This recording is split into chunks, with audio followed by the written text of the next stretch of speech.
Les podcasts du Figaro. Vous vous souvenez de ce profond sentiment d'injustice ressenti face à un mojito débordant de glace pilée qui vous a coûté l'équivalent de 2 coupes de champagne ?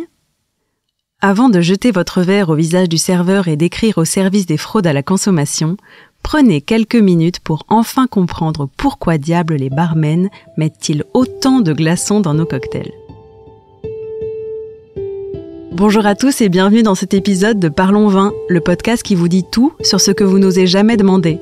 Je suis Alicia Doré, journaliste et responsable éditoriale du Figaro Vin, et dans cet épisode, on va parler de verre d'eau aromatisé, de ratio liquide et de frustration mal placée.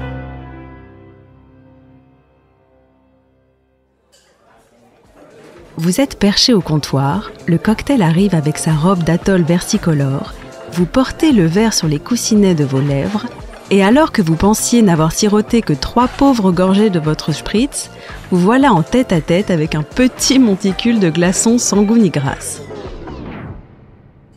Effectivement, la plupart des cocktails servis en bar contiennent à notre immense désespoir plus de solide que de liquide. Et lorsqu'il ne s'agit pas du surplus de glaçons, c'est votre frêle Cosmo que vous regrettez en raison de sa quantité étriquée.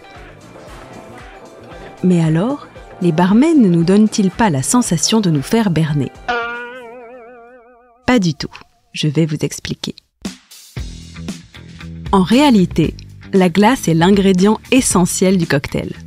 Et ce, notamment pour les long drinks, à savoir les cocktails allongés, qui doivent avant tout se montrer rafraîchissants. Alors non seulement il faut y ajouter un maximum de glace, mais elle ne doit surtout pas se diluer trop rapidement.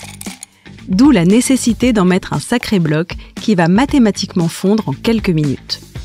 Voilà pourquoi vos cocktails maison finissent généralement en fond de verre d'eau aromatisé. À l'inverse, comble de l'injustice, pourquoi certains cocktails ne contiennent-ils pas l'ombre d'un glaçon ? Eh bien tout simplement parce qu'il s'agit d'un short drink et non d'un complot. Court et davantage concentré en alcool, il est servi dans un verre dont la contenance n'excède généralement pas 10 centilitres. La glace intervient en fait avant, dans le shaker, et il doit être bu en 3 gorgées pour ne pas finir en soupe tiède.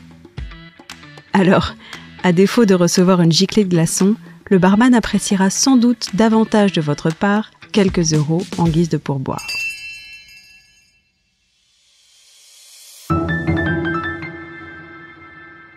Si vous avez aimé ce podcast, n'hésitez pas à le partager et à vous abonner.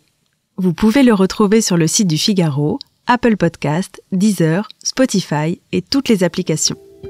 Et n'oubliez pas, parlons peu, mais parlons vin.